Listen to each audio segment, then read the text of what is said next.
1960 के दौर में अंटार्कटिका ऐसी जगह मानी जाती थी जहां जाना मतलब खुद अपनी जिंदगी को खतरे में डालने जैसा था। यहाँ का समंदर किसी जेल से कम नहीं था। ऊपर से देखने में बर्फीला, लेकिन अंदर से इतना सख्त कि आम शिप्स वहां पहुंचने से पहले ही हार मान जाती थीं। लेकिन तब एक आदमी ने हिम्मत दिखाई और टाइटैनिक से भी मजबूत एक ऐसी शिप बनाई जिसने असंभव को भी संभव कर दिया। इस शिप ने अपनी 250 से ज्यादा यात्राएं पूरी की, लेकिन फिर आई 22 नवंबर 2007 की वो काली रात, जब कप्तान को इसे बीच समुद्र छोड़कर भागना पड़ा। आइए जानते हैं पूरी कहानी आज के इस वीडियो में।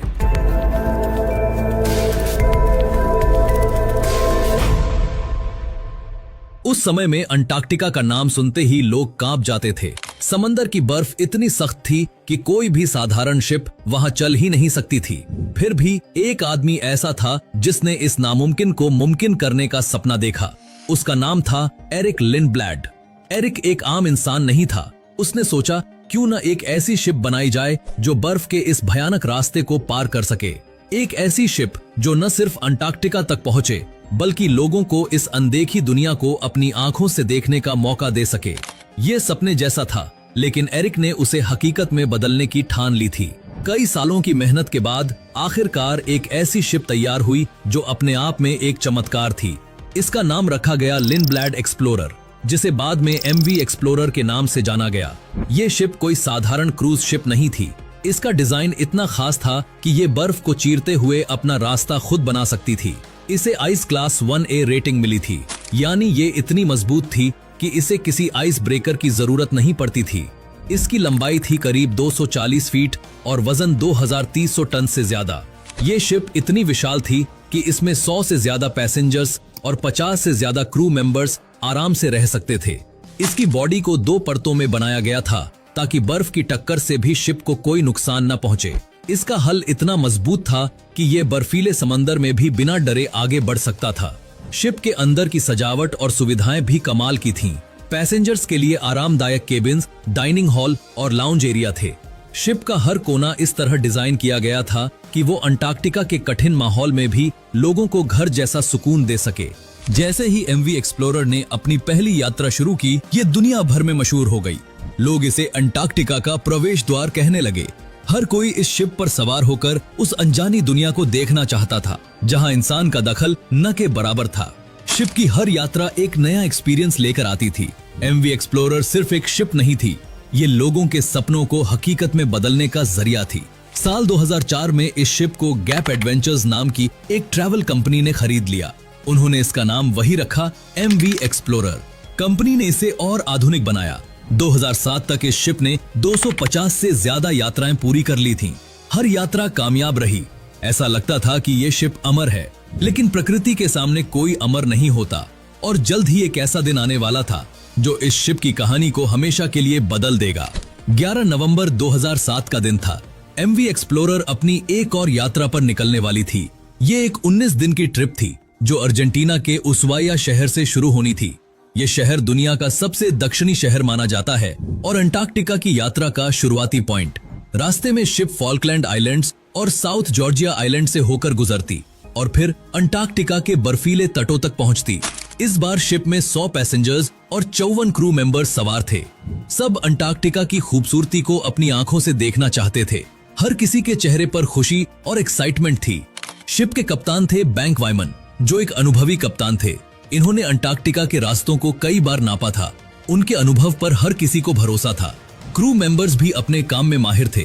ऐसा लग रहा था कि ये यात्रा भी पहले की तरह कामयाब होगी, लेकिन किस्मत को कुछ और ही मंजूर था। अब तक ट्रिप के 11 दिन पूरे हो चुके थे और 22 नवंबर 2007 की शाम थी। सूरज धीरे धीरे डूब रहा था। MV एक्सप्लोरर अब अंटार्कटिका के बर्फीले इलाके में दाखिल हो रही थी। चारों तरफ बर्फ ही बर्फ थी। ये नजारा जितना खूबसूरत था, उतना ही खतरनाक भी। कप्तान वाइमन ने पैसेंजर्स को सूचना दी, हम अब बर्फीले इलाके में प्रवेश कर रहे हैं। आपको बर्फ से टकराने की आवाजें सुनाई देंगी, लेकिन घबराने की कोई जरूरत नहीं। उन्होंने शिप की रफ्तार को घटाकर सिर्फ 5 नॉट्स यानी लगभग 10 किलोमीटर प्रति घंटा कर दिया। शिप धीरे धीरे बर्फ को चीरते हुए आगे बढ़ रही थी। रात बढ़ने लगी। ज्यादातर पैसेंजर्स अपने कैबिन्स में सोने चले गए। सब कुछ नॉर्मल लग रहा था। लेकिन रात के सन्नाटे में अचानक एक तेज आवाज गूंजी। शिप में एक झटका लगा और फिर रुक गई। कुछ लोगों को लगा कि शायद शिप किसी बड़े बर्फ के टुकड़े से टकराई होगी। कुछ लोग सोते रहे, उन्हें कुछ पता ही नहीं चला। कई कोशिशों के बाद कप्तान ने शिप को दोबारा स्टार्ट किया और वो फिर से चलने लगी। किसी को ये अंदाजा नहीं था कि शिप के हल में एक दरार पड़ चुकी थी और उस दरार से समंदर का पानी शिप के अंदर घुसना शुरू हो गया था। कुछ देर बाद शिप के निचले कैबिन्स में रहने वाले पैसेंजर्स की नींद टूटी। उनके कमरों में पानी भर रहा था। पहले तो उन्हें लगा कि शायद कोई छोटी मोटी लीकेज है, लेकिन जब पानी तेजी से बढ़ने लगा तो डर का माहौल बन गया। लोग चीखने चिल्लाने लगे। हर कोई जल्दी से अपने सामान और लाइफ जैकेट्स लेकर बाहर की ओर भागा। पानी अब शिप के कई हिस्सों में फैल चुका था। क्रू मेंबर्स ने हालात को कंट्रोल करने की कोशिश शुरू कर दी, लेकिन पानी का बहाव रुकने का नाम नहीं ले रहा था। कप्तान को जब इसकी जानकारी मिली तो उन्होंने सोचा कि शायद ये कोई छोटा लीकेज है जिसे पंप्स की मदद से कंट्रोल किया जा सकता है, लेकिन जल्द ही उन्हें एहसास हुआ कि मामला बहुत गंभीर है। शिप का हल बुरी तरह क्षतिग्रस्त हो चुका था और पानी अब इंजन रूम तक पहुंच गया था। कप्तान वाइमन ने तुरंत फैसला लिया और शिप को खाली करने का आदेश दिया। क्रू मेंबर्स को निर्देश दिए गए कि सभी पैसेंजर्स को लाइफ बोट्स तक पहुंचाया जाए, लेकिन अंटार्कटिका का पानी इतना ठंडा होता है कि उसमें कुछ मिनट भी रहना जानलेवा हो सकता है। लाइफ बोट्स में लंबे समय तक रहना भी एक बड़ा खतरा था। फिर भी और कोई रास्ता नहीं था। कप्तान ने तुरंत दो नजदीकी शिप्स नेशनल जियोग्राफिक एंडेवर और नॉर्ड को SOS सिग्नल भेजे। ये दोनों शिप्स उस इलाके में मौजूद थीं और उनकी मदद ही अब एकमात्र उम्मीद थी। लेकिन मदद आने में समय लगने वाला था और हर गुजरता मिनट हालात को और खराब कर रहा था। शिप का इंजन रूम अब पूरी तरह पानी से भर चुका था। शिप की बिजली भी चली गई, लाइट्स बंद हो गईं, मोटर बंद हो गए और चारों तरफ सिर्फ अंधेरा छा गया। MV एक्सप्लोरर अब धीरे धीरे झुकती जा रही थी। हर कोई डर के साए में था। क्रू मेंबर्स ने हिम्मत नहीं हारी। उन्होंने मैनुअली इंजन को दोबारा स्टार्ट करने की कोशिश शुरू की। कई असफल कोशिशों के बाद आखिरकार इंजन चालू हो गया। ये एक छोटी सी जीत थी, लेकिन इससे कुछ समय मिल गया।